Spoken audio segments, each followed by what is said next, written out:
नाथ प्यारे की, बोलो श्री सतगुरु महाराज की।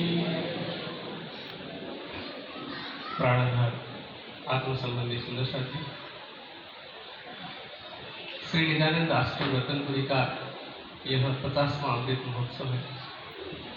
हम स्वर्ण जयंती के रूप में इसको मना रहे हैं।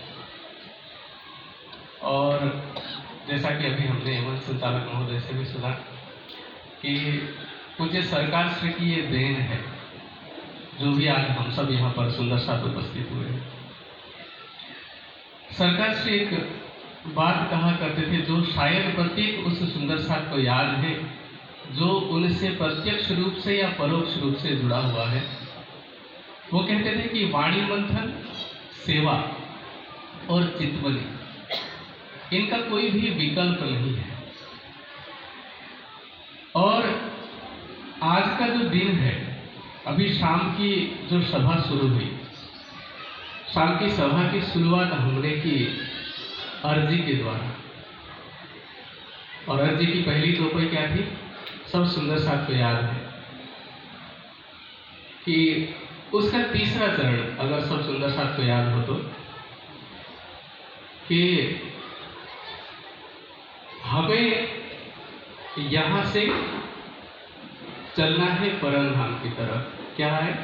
पिछला बाकी दिन रया घड़ी चार, धाम वतन चलने की मोमिन करे विचार। परम धाम की जो ब्रह्मात्माएं खेल देखने के लिए सुरता रूप से यहाँ पर आई हैं, वे सभी ब्रह्मात्माएं अपने निज धाम में, निज घर की तरफ लौटने के लिए धामधनी श्री राधे से प्रार्थना कर रही हैं। वैसे ये प्रसंग है 5वें दिन के लीला का, जिसमें कह रहे हैं कि धाम वतन चलने की मोमिन करे विचार, कि हमें अपनी सूरता से वापस परम धाम लौट चलना है, क्योंकि जैसे आए हैं उसी तरह से जाना है।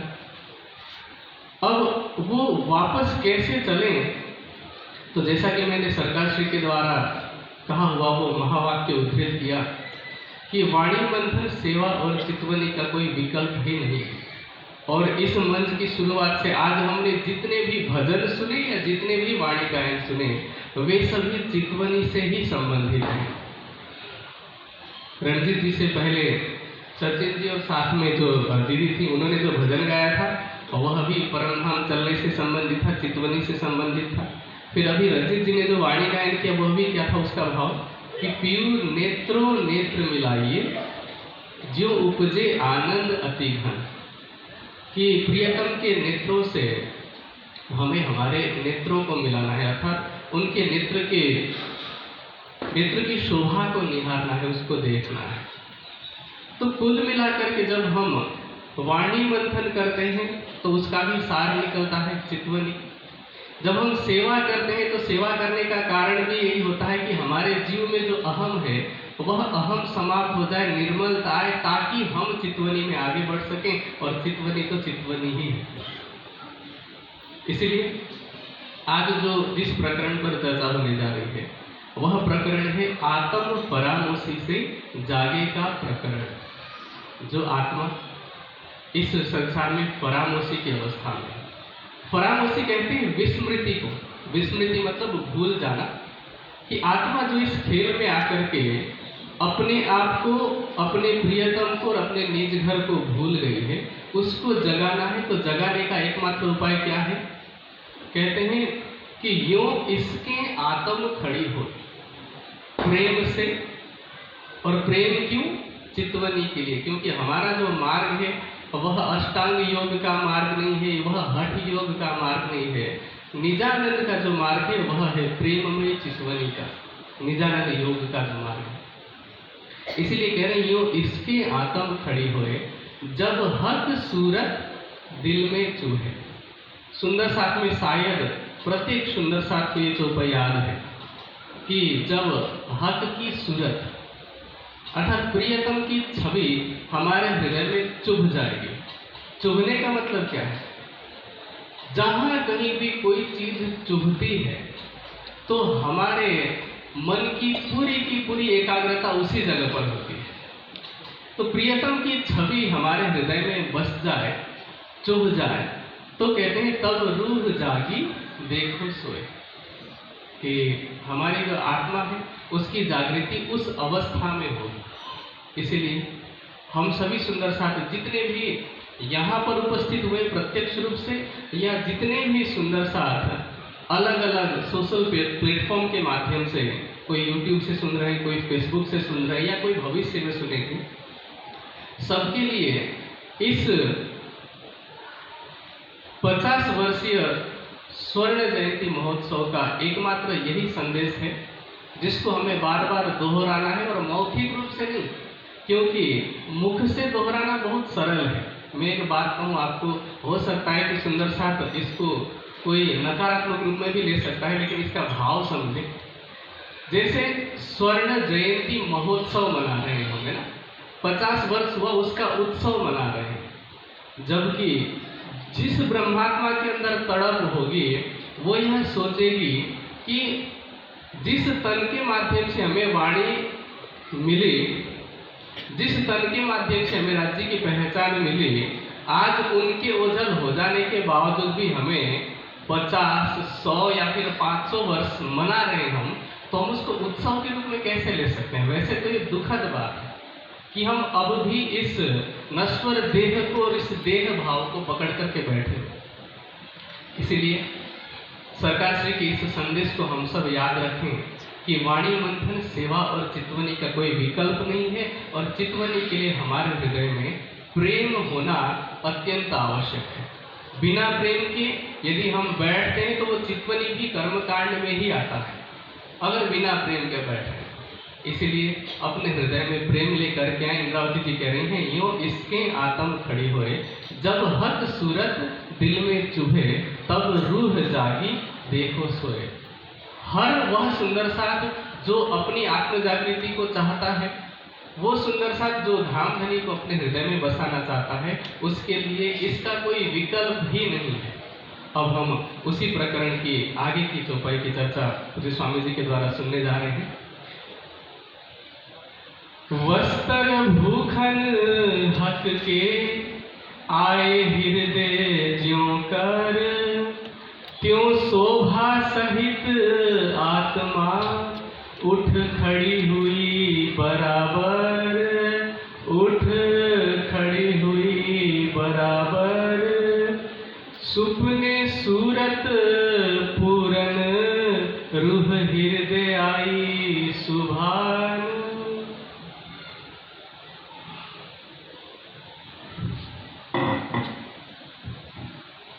प्राणेश्वर त्रिदीप में महामती जी के धाम हृदय में विराजमान होकर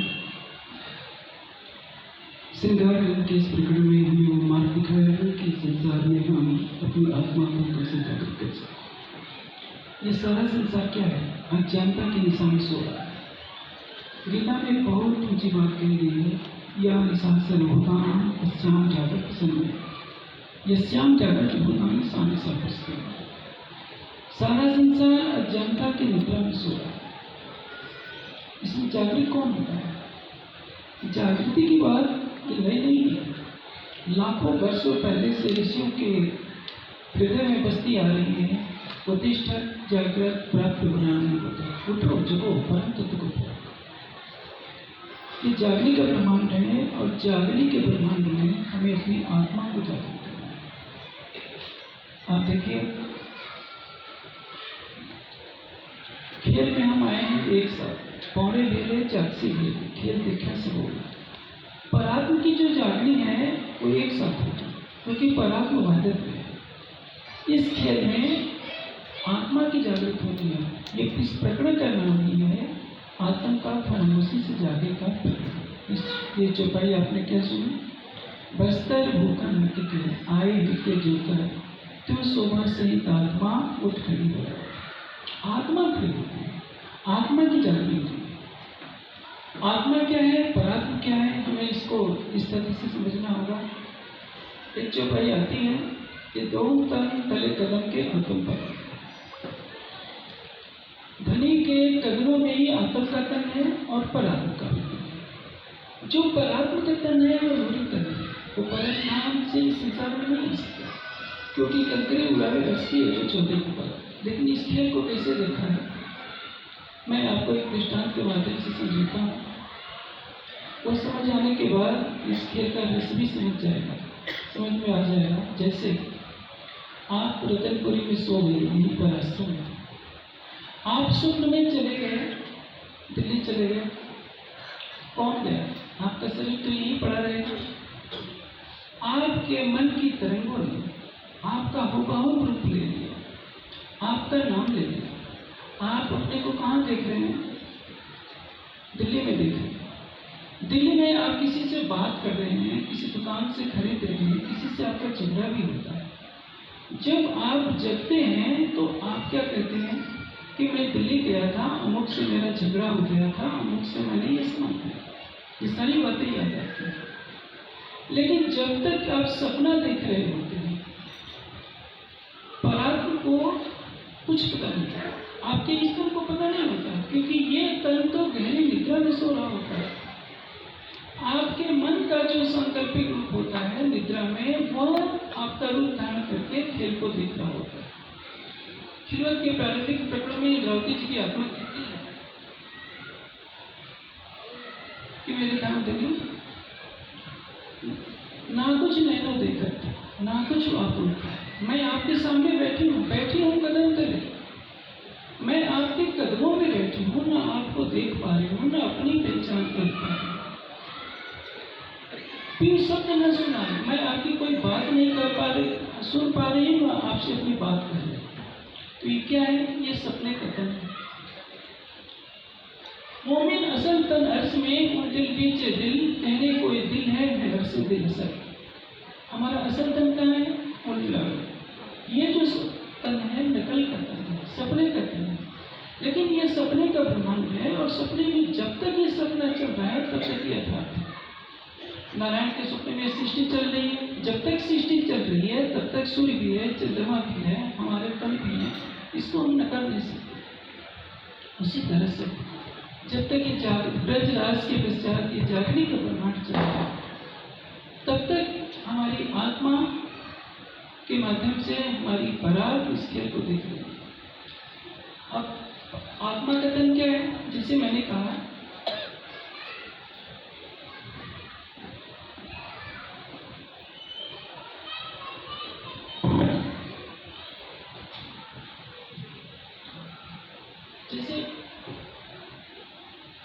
अभी मैंने आपको कहा, हमारी आत्मा का जो तन है, इस पंचभौतिक तन को धारण किए हुए जीव के ऊपर बैठकर हमारी इस माया की लीला को देख रहा है। इसको जागृत करना है। ये जागृत कैसे होगा? जैसे कि मैंने अभी आपको कहा, थोड़ा सा संकेत कर दे रहा हूँ।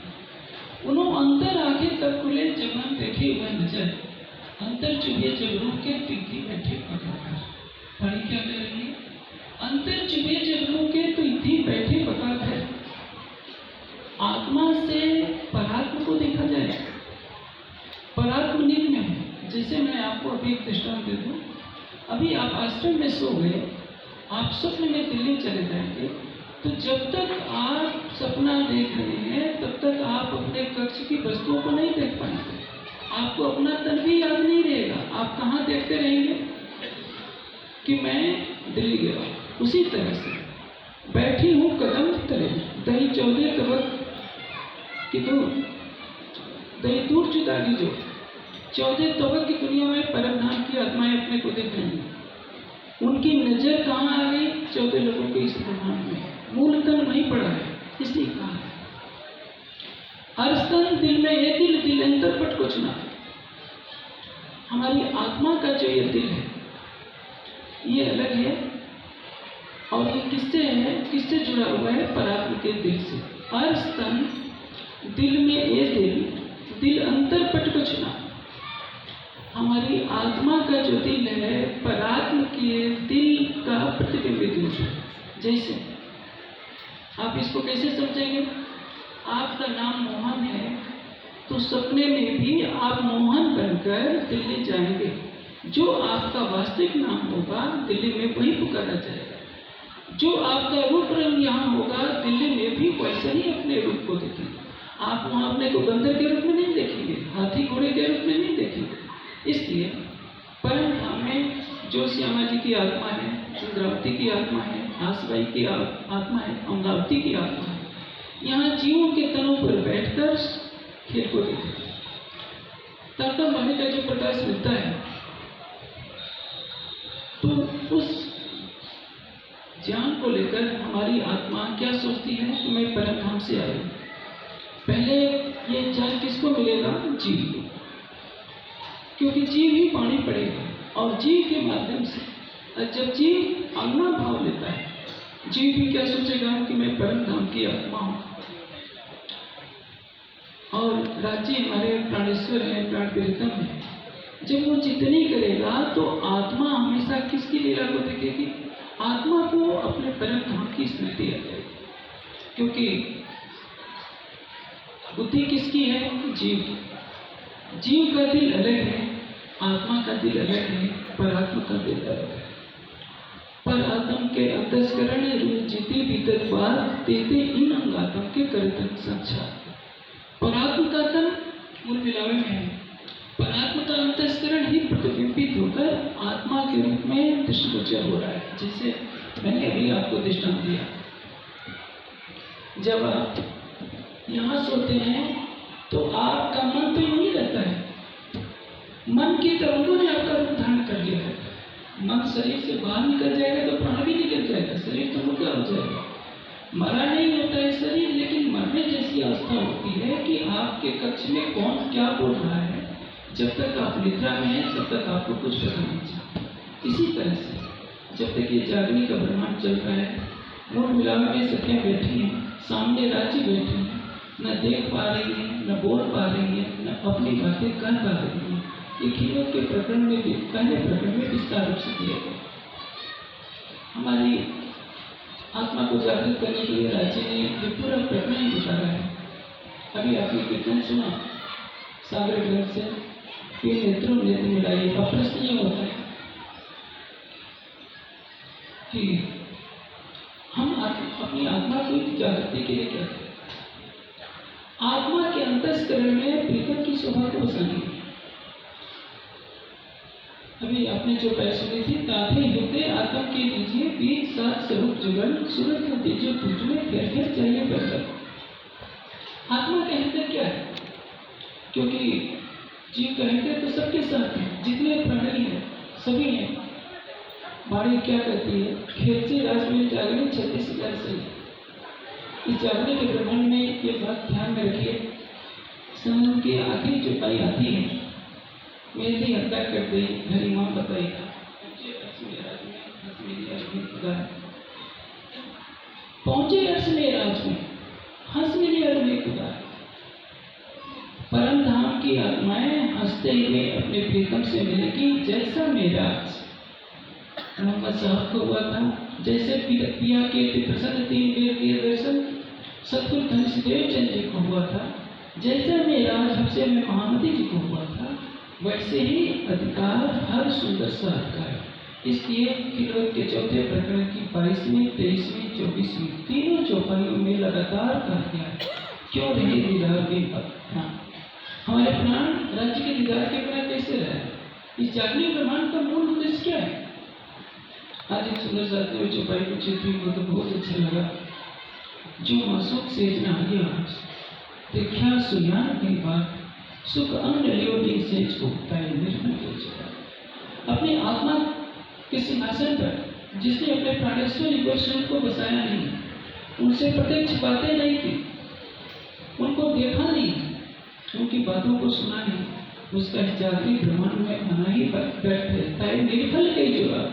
इस जागृत राज का जो अंतिम चरण जागृत ब्रह्मांड जागृत राज का है, ये उसका व्यर्थ हो जाएगा यदि अपने प्राणेश्वर से बातें नहीं की।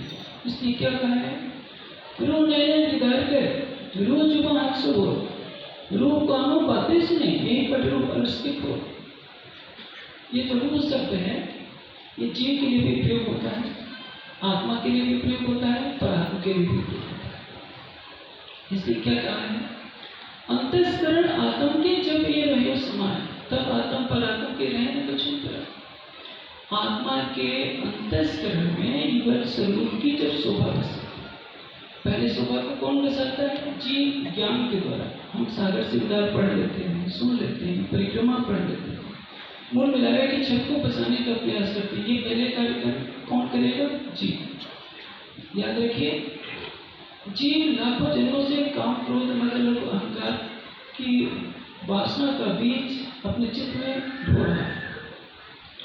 जब ये ज्ञान का प्रकाश पाता है तो ये भी सुहागिन बनकर घड़ी को रिझाने का प्रयास करता है। आत्मा क्या है? परात्मा का प्रतिबिंब है। और आप देखे होंगे, जो जैसा होता है उसकी दृष्टि वैसी ही होती है। आत्मा कभी इस संसार के काम, क्रोध, मद, लोभ की तरफ उसका ध्यान नहीं चाहता। वो सुख दुख की लीला को देखेगा। जीव जिन विषय विकारों का बोझ करोड़ों जन्मों से ढो रहा है, आत्मा को उससे कोई लेना देना नहीं। आत्मा सुख और दुख की लीला को देखने के लिए आई। जब कोई व्यक्ति ध्यान से उठता है, वाणी पढ़कर उठता है, उससे कोई बुरी बात करिए तो वो कहता है कि नहीं, ये बातें मत करो, मुझे सुनने की इच्छा नहीं है। क्यों?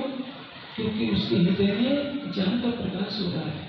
तो उसी तरह से जो परात्मा की नजर है वही आत्मा के रूप में सिफत ऐसी कई मोमेंट की जाके अक्सर दिलस हक सुनने में भी संत है, उन्हें भी तरस परस हक सुनने में भी संत है। ऐसा नहीं समझना चाहिए कि राज्य हमारे से दूर है। इन सुपन दे माहक हके दिल में किया प्रवेश, जैसा हुकुम कहावत तैसा बोले हमारा भेष।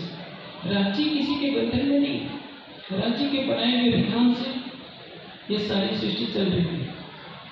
राज्य के ऊपर प्रकृति के नियम लागू नहीं होते। ये सत्य है कि राज्य मूढ़ी स्वरूप से नहीं आ सकते, लेकिन राज्य अवेश स्वरूप से है।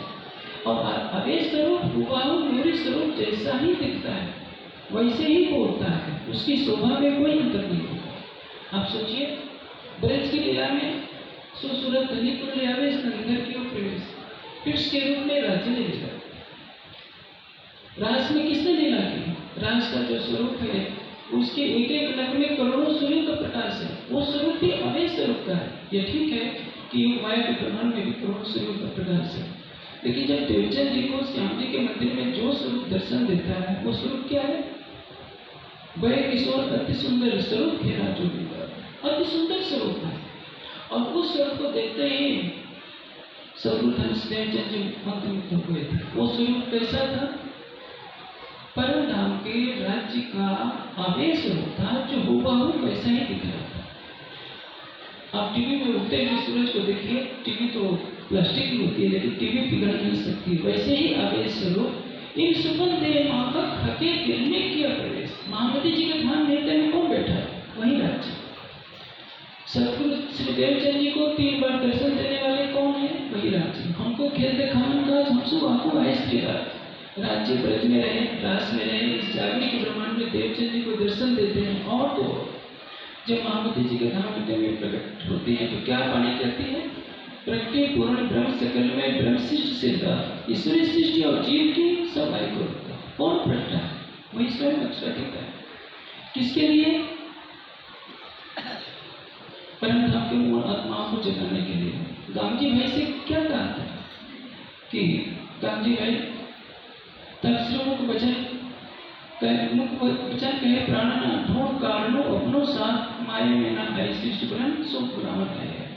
मैं प्रसंग के विपरीत नहीं चाहता, ये बात मैं केवल समझाने के लिए कह रहा हूँ कि जैसे परम धाम में राज्य एक पल के लिए भी अलग नहीं, उसी तरह से सिद्धि की वाणी कह रही है हक नजीक से रख से आरोपट द्वारा हमारे प्राण की नली से निकट है। हुक्म क्या है? राज्य के दिल में जो इच्छा होती है वही हुक्म है। हुक्म कोई अलग शक्ति नहीं है। हर कार्य जो हो रहा है राज्य के दिल की इच्छा से हो रहा है। जब परम धाम में हो रहा है, योग माया के प्रमाण में जो हो रहा है वो अक्षर की दिल की इच्छा से हो रहा है। और अक्षर और अक्षरातीत दो नहीं, स्वरूप एक लीला। हम जो कुछ भी करते हैं अपने दिल की इच्छा से ही तो करते हैं। हके हुक्म किया वतन में सो तुझे अंग असल, जैसा वो तो देखकर ताए हुक्म ही न कर। कहने का अर्थ क्या है? जैसा मूल स्वरूप दिल में लेते हैं तैसा नित होता गया, जैसा हुजूर होता गया। जो मूल स्वरूप दिल में लेते हैं वही होता जाता है। आत्मा की जागृति के बारे में इस प्रकरण में विशेष रूप से बताया गया है। वाणी क्या कहती है? जो तू ग्रहे हक नहीं हो तो खुले लोग क्या है। मेरी आत्मा यदि तू राज्य के नेत्रों को देखती है तो तुझे भी अपनी आत्मा के नेत्र दिखाई पड़ेगा। आत्मा के नेत्र का तात्पर्य क्या है? आत्मा क्या है? परात्मा का बहु प्रतिबिंब। जैसे मैंने आपको कहा, आप जब सपना देखेंगे यहीं बैठे बैठे दिल्ली चले जाएंगे तो आपका जैसा तन यहाँ है दिल्ली में भी वैसा ही दिखेगा, लेकिन उसका कोई वचन नहीं होगा। उसको किसी कैमरे से कोई अपने कैद में नहीं ले सकता। उसी तरह से परात्म का एक अंश मात्र भी यहाँ नहीं आया है, लेकिन परात्म का प्रतिबिंब लेकर हमारी आत्मा जीव पर बैठकर इस खेल को देख रही है। जीव के दिल में माया के विकार हैं, लाखों जन्मों के पाप पुण्य का संस्कार भरा है, लेकिन आत्मा के दिल में क्या है? वही परम धाम है। केवल विस्मृति हो गई है। वो जीव के ऊपर बैठकर जीव भाव को प्राप्त हो गई। तारतम वाणी जीव को आत्मभाव दिलाता है। तारतम वाणी ये कहते हैं कि मेरे जीव से भागे रहे। ये क्यों कहा गया? अब जीव भी जब तारतम वाणी का प्रकाश पा देता है तो वो भी कहता है कि मैं अक्षरातीत लेना है। अब आत्मा को क्या लेना है? इस शरीर भाव से परे होना है, जीव भाव से परे होना है। आत्मा परात्म का श्रृंगार सजे, जो मूल स्वरूप में अपने जागो को ये परात्म सो परात्म संग लेते हैं। परात्म संग लेने का तात्पर्य हम उस भाव में हो जाएं, चित्रणी में, प्रेम में, चित्रणी में, कि हम शरीर नहीं है, जीव नहीं है, इंद्रिया नहीं है। हम क्या है? हमारा रूप रंग क्या है? हुबहू श्यामा जी जैसा है। सो परात्म संग लेके विदेशी संत संग। जब हम परात्म के भाव में भावित होंगे, हमारे अंदर प्रेम आएगा। एक रस हुई इश्क सो चले प्रेम रस को ढेर ढेर प्यारे लेते हैं। श्याम श्यामा जी जो राजी ने अपने दीदार का भी सरल रास्ता बता दिया। हमें ऐसा नहीं सोचना चाहिए कि राजी का दर्शन नहीं हो सकता। वो अक्षरातीत क्या जो दर्शन ही नहीं दे सकता। और वो परमधाम की परमात्मा है जो दर्शन की उत्कंठा न पाले। अभी मैंने जो कही तय निर्मल गई चोरा, इस ब्रह्मांड में आना ही व्यर्थ है। वाणी क्या कहते हैं? आत्म अंतःकरण आत्म के जब ये रंगों समाये तब आत्म परात्म के रहने में कुछ होता है। हमारी आत्मा के अंतःकरण में देवराज जी की शोभा बस जाती है तो हमारी आत्मा में और परात्मा में कोई भेद नहीं रह जाता, क्योंकि उसके दिल में क्या होता है? धन की शोभा बस जाती है। ये जागृत ब्रह्मांड का स्वरूप लक्ष्य है। प्रणव आप जानते हैं कि मैं अपने नियम से 1 मिनट भी अधिक बोलना प्रवृत्ति नहीं रखता। मेरा समय पूरा होता है और ये जो अनमोल समय मिला इसके लिए मैं धन्यवाद देता हूँ। आप एक ही चीज याद रखिए कि परम धाम की परमात्मा है। अपने को शरीर भाव जीव भाव से परे देखिए। आपको ये नैतिक अधिकार है, परम धाम का अधिकार है कि आप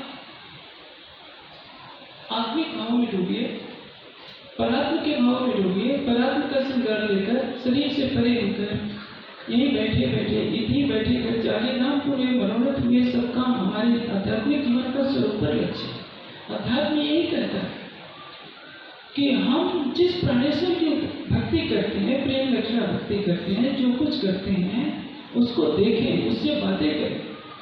इसके बिना जीवन का लक्ष्य पूरा नहीं होता।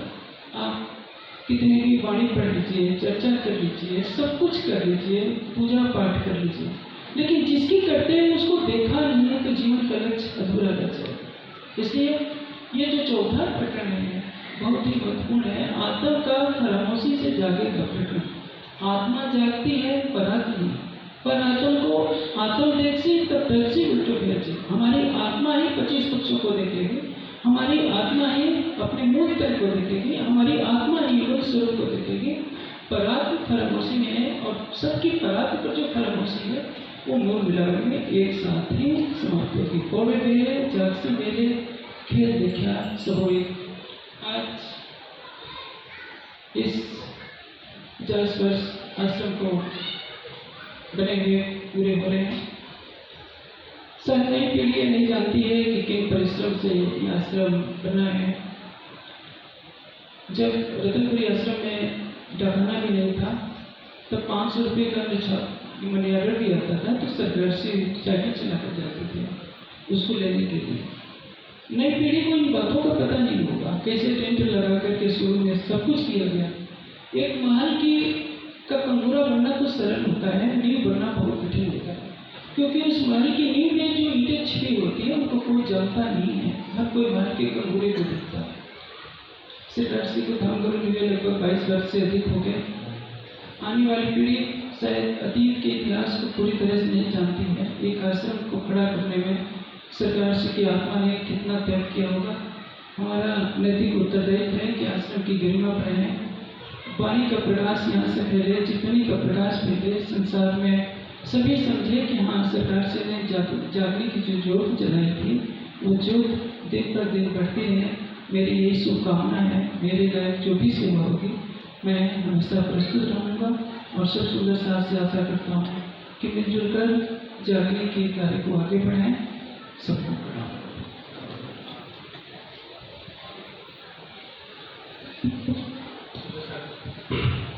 सुंदरसा की समझ के चौथे में रहेंगे। सुपने सूरत पूरन रूह हृदय आई सुभान तब निज सूरत रूह की उठ बैठी परवान उठ बैठी परवान। बोले श्री प्राणनाथ